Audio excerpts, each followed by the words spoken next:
Les émotions, c'est simple et c'est compliqué en même temps, parce que tout le monde a des émotions, on les vit tous de manière différente, mais c'est impossible de ne pas en avoir. Ça commence aussi jeune que quand un enfant ne parle pas, on peut commencer à parler d'émotions parce qu'à un certain moment, on devine pour lui, puis c'est en lui expliquant ce qu'il vit qu'il est capable de le comprendre. Si je te demande, c'est quoi de la déception? Ah ben, attends une minute. C'est quoi d'être déçu? Hein? C'est peut-être un mélange de tristesse et de colère? Non? Ça Non, dé- il n'y a pas de colère dans la déception, en déception. fait. Et toi, t'aurais répondu quoi à ma place? Laisse-moi dans les commentaires, c'est quoi ta définition de la déception? Aujourd'hui, on va rencontrer une psychoéducatrice qui va nous expliquer comment aborder le sujet des émotions avec nos enfants. On est là aussi pour célébrer nos 1000 premiers abonnés. On va faire tirer 2 affiches qu'a conçues cette psychoéducatrice-là.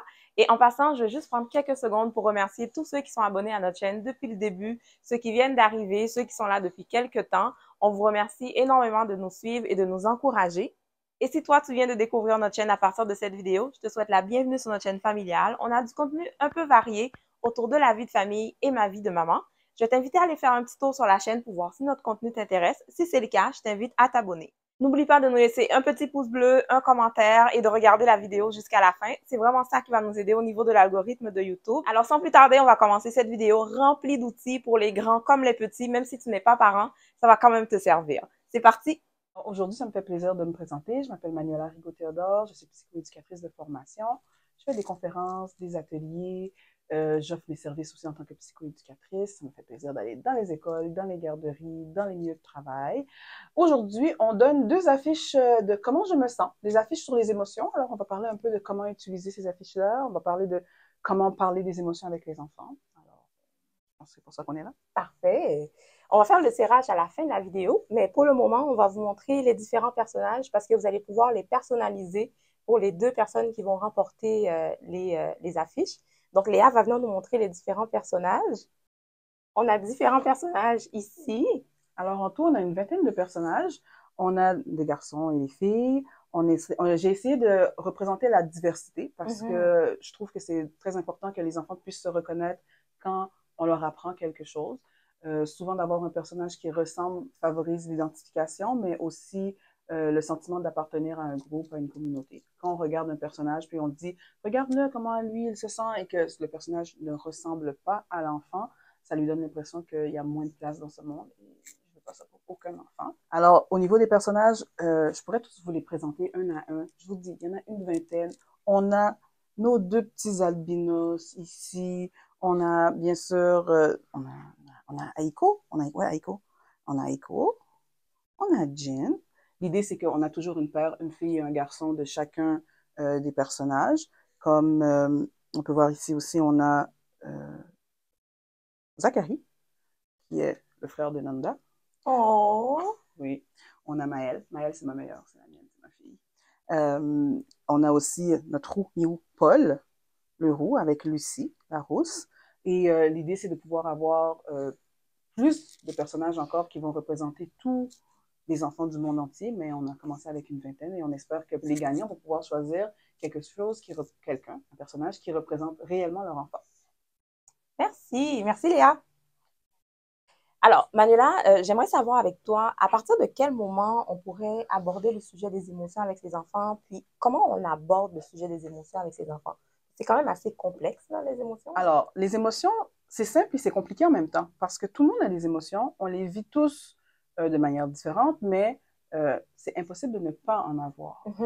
Ça commence aussi jeune que quand un enfant ne parle pas, on peut commencer à parler d'émotions parce qu'à un certain moment, on devine pour lui, puis c'est en lui expliquant ce qu'il vit qu'il est capable de le comprendre. Les émotions, c'est instinctif, qu'elles soient agréables ou désagréables, ils ont toute une fonction, ils ont une utilité. Et plus vite on est capable d'adresser le sujet des émotions, plus vite on est capable de comprendre que ce réflexe-là, qui est un réflexe émotionnel très fort, qui habituellement, plus on est jeune, plus c'est envahissant et difficile d'avoir un comportement adapté, plus vite l'enfant va être capable de mettre des mots au lieu de mettre des actions.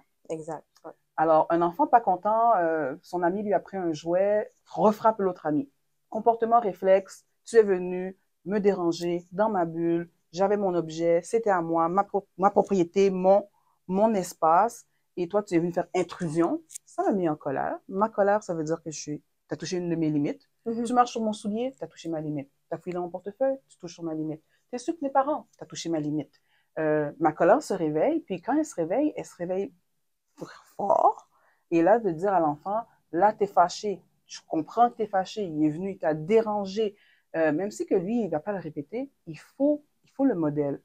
Alors, au départ, quand on est plus jeune, on parle des émotions de primaire, les émotions de base. On va dire la joie, la colère, la tristesse. On a la surprise, on a le dégoût. Oui. Là, j'en oublie une. En plus, on l'a fait, nous, hein. Chez nous, on a fait le truc comme ça. Puis je l'apprends à mes élèves en texte, c'est ça le pire. Oui, mais quand on doit en parler, ça devient un peu compliqué. Mais ouais. Il y en a 6, je crois. Il y en a 6. La joie, la colère, la tristesse, la peur. Merci. C'est la peur. Emma, merci. Oui, Emma. Merci. Voilà, c'est la peur. Il faut savoir que le cerveau, il y a un moment où est-ce qu'il est prêt pour parler de certaines choses, même s'il peut les vivre, mais pas nécessairement les comprendre. Puis de savoir que le meilleur moment pour moi, pour parler des émotions, c'est quand l'enfant vit les émotions. À quel âge? Il n'y a pas d'âge. Il faut commencer le plus tôt possible. On en parle comment? À la mesure de ce que mon enfant est capable de nous répéter. Si je demande à mon enfant, mais qu'est-ce que tu as compris? Puis il dit, oh, j'ai compris qu'il était gros. Il était gros, hein? Oui, papa, il était gros. Mais ça veut dire quoi, être gros? C'est quand on est. Puis là, souvent, ils vont dire des sensations physiques, parce que les sensations physiques sont associées avec aux émotions. On va dire, il était gros, là, j'ai vu ses yeux, il était comme ça, il était gros. Je pense qu'il était fâché. Et là, il dit, ah oui.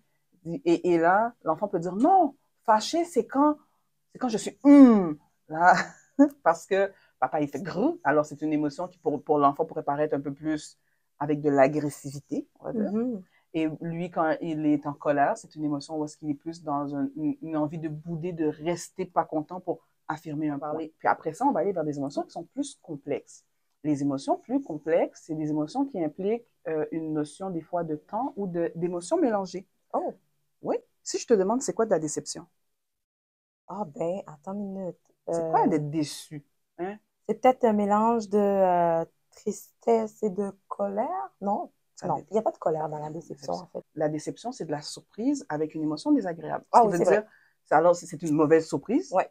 Et ça revient avec une idée que j'avais une attente. Ouais. Je vais être déçue parce que je m'attendais que quelque chose arrive, mais commencer à expliquer les attentes à un enfant préscolaire, ça marche moins. Mais quand il a vu sa déception, puis que c'est le meilleur moment de parler des émotions, c'est quand la personne le vit.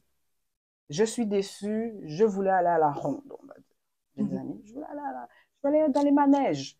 Puis là, je suis déçue, je peux pas aller dans les manèges. Puis là, personne n'avait jamais prévu d'aller au manège. Mais lui, il a associé que quand c'est les vacances, il faut qu'il aille dans les manèges.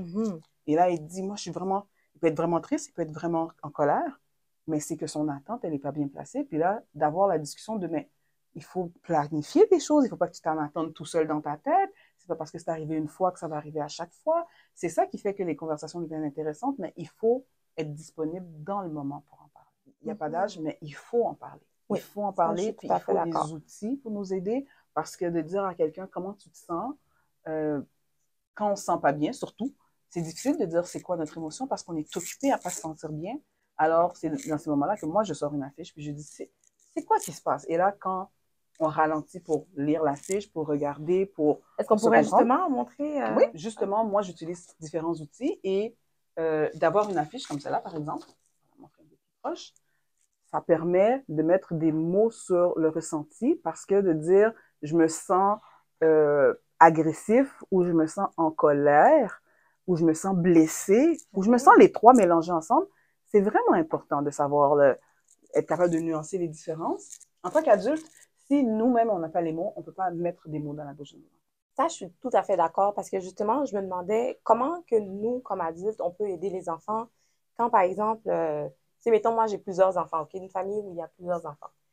Quelqu'un va dire, oh, mais je suis fâchée parce que mon frère... Non, attends. Des fois, les enfants vont dire, mon frère ne veut pas jouer avec moi, je suis triste. Mais l'affaire, c'est que moi, je veux savoir, est-ce que tu es triste parce que tu es tout seul ou tu es fâché parce qu'il ne veut pas jouer avec toi? Parce que je ne vais pas intervenir de la même façon s'il est fâché, si l'enfant est fâché versus s'il est triste. Parce que si tu es triste, moi, je vais essayer de te consoler, essayer de te comprendre avant, alors que si tu es fâché, ben là, on va essayer de se calmer avant de discuter.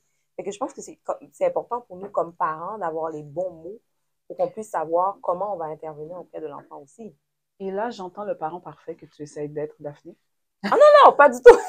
Parce que l'important, c'est de reconnaître que là, tu es en train de vivre quelque chose parce que l'enfant que nous, on l'ait pas compris pleinement, mais qu'on y ait donné du temps. Là, je Ouais. sens que tu vis une émotion, là, je sens que c'est difficile pour toi. Qu'est-ce que tu as besoin? L'enfant, il va dire, mais j'ai besoin qu'elle dise oui. Et là, on va savoir assez rapidement si ce que l'enfant, il veut, c'est de maintenir son point. Moi, ma soeur est supposée dire oui parce que je lui demande. Ou si l'enfant, il est vraiment plus triste, puis il a besoin d'être en lien avec quelqu'un. Parce que quand on est en tristesse, on veut maintenir un lien qu'on n'a pas présentement. Et là, à ce moment-là, c'est de dire, mais est-ce que tu pourrais jouer avec quelqu'un d'autre? Est-ce que jouer tout seul, ça va faire que tu vas être trop triste ou trop fâché? Ou est-ce que c'est ta soeur que tu veux absolument? Et souvent, c'est dans l'interaction. Le fait que tu te poses la question, c'est déjà assez. Si tu te poses la question puis que tu essayes d'aller chercher l'information, l'enfant à ce moment-là est en train de mieux se comprendre, d'essayer de trouver la réponse. Parce que des fois, on se dit, ben, j'ai besoin de la réponse pour savoir c'est quoi mon intervention. Mais des fois, l'intervention, c'est d'aider l'enfant à trouver la réponse. Parce que quand je vis mon émotion, si je la vis, et au départ, surtout quand on est enfant, on vit les émotions, moi je dis à 12 sur 10. Parce que l'enfant, il est coincé dans son cerveau des émotions. Le cerveau des émotions, moi, c'est comme ça que je l'explique, on a 3 étages dans notre cerveau. Puis on a un cerveau qui vraiment, c'est où est-ce qu'il y a plusieurs parties du cerveau, l'amygdale reliée ensemble avec l'hypothalamus et tout ça. Où est-ce qu'il y a plein d'interactions qui font que l'émotion, elle existe. Quand on est très intensément dans une émotion, on est comme coupé complètement de notre rationnel. Oh oui, oui. Ouais. Mais quand on est un enfant, notre rationnel n'a même pas fini de grandir. Alors, ils n'ont pas le rationnel complet pour gérer la situation. Et en plus, ils sont envahis par leurs émotions. Alors, le travail du parent, c'est de reconnaître cette émotion-là, de dire qu'elle existe, d'essayer de trouver c'est laquelle. Des fois, on ne la trouve pas, puis c'est pas grave. Mais c'est de lui dire que ce que tu ressens, c'est pas invalide. Parce que ce qui va arriver, c'est pas grave. Oh non, ça, ouais. C'est pas grave, là, il veut pas, c'est pas grave, calme-toi. Et là, on vient de dire à l'enfant que le fait que, pour lui, être avec sa sœur, c'est important, on vient de lui dire sans le savoir que c'était pas important. Le fait que de se faire toujours refuser, même si qu'il a essayé la meilleure demande possible, qu'il a fait tous ses efforts pour avoir un lien, lui a mis son effort, mais sans le savoir, on vient de dire que c'est pas grave. Alors souvent, quand on minimise les émotions, ben, ça crée le fait qu'on minimise l'importance que l'enfant a de manière générale. Parfait. Ah ben, c'est bien. Je peux parler pendant des heures. Ah ben non, je te comprends. C'est un beau sujet. C'est vraiment... J'ai remarqué quelque chose dernièrement qui a changé parce que moi, je me souviens à l'époque, on apprenait les émotions positives et les émotions négatives. Mais maintenant, on a comme changé le terme pour les émotions désagréables. Qu'est-ce que tu penses qui a fait le switch? Les émotions positives et négatives, qui veulent dire maintenant les émotions agréables ou désagréables, c'est que les gens avaient tendance à penser que les émotions négatives ne devaient pas exister. Chaque émotion a sa fonction, alors de savoir qu'une émotion désagréable, c'est pas négatif dans le sens qu'on veut l'éviter à tout prix, c'est désagréable, puis il faut passer au travers. Moi, je dis que c'est comme une vague. Quand on voit une vague arriver, ceux qui vont dans la mer, là, on se met pas comme ça, parce que la vague, elle va nous faire tomber. On saute dans la vague, puis la vague, oui, peut-être qu'il y en a un petit peu qui rentre dans notre nez, mais la vague, elle finit par passer, puis l'émotion, elle vient, puis si on veut la bloquer, on bloque aussi le message, puis le message d'une émotion désagréable est important. Alors maintenant, on va procéder au tirage. Alors, Daphné, vas-y, c'est le moment. Alors, la première gagnante, c'est Jeanne. Tirée au hasard. Oui. Nous avons une gagnante pour la fiche. Bravo, Jeanne, bravo. Et on y va pour le deuxième gagnant. Stéphanie. Oh, Stéphanie. Elle est à Montréal. Elle a 2 enfants. Montréal-Nord. Bravo, Stéphanie. Bravo, Stéphanie. Pour les gagnantes du concours, vous avez 1 semaine pour me rejoindre, soit sur Instagram ou par courriel. Je vous laisse ça à l'écran ici. Comme ça, vous allez pouvoir choisir vos personnages pour personnaliser vos affiches. Et lorsque ce sera fait, vous allez recevoir votre affiche à la maison. Est-ce que tu as d'autres choses à rajouter, Manuela? Ben, j'aurais plein de choses à dire pour de vrai. Je pourrais parler pendant des heures. Ben, je veux dire que j'offre des services en psychoéducation, j'offre des ateliers, des conférences, des formations. Je travaille présentement pour faire des ateliers en ligne. Suivez-moi sur Manuela Rigaud-Théodore sur Instagram. Allez sur mon site internet. Je vous invite à aller voir mes TikTok. Je fais des minutes de Manu pour essayer d'éduquer un peu tout le monde sur plein de choses. Et mon objectif, c'est de favoriser la santé mentale. Alors, je vous dis bonne santé mentale. Merci beaucoup, Manuela, pour cet échange. C'était vraiment très agréable. On a beaucoup appris. J'espère qu'on va pouvoir reprendre ça très bientôt pour pouvoir discuter des émotions. À la prochaine. Au revoir.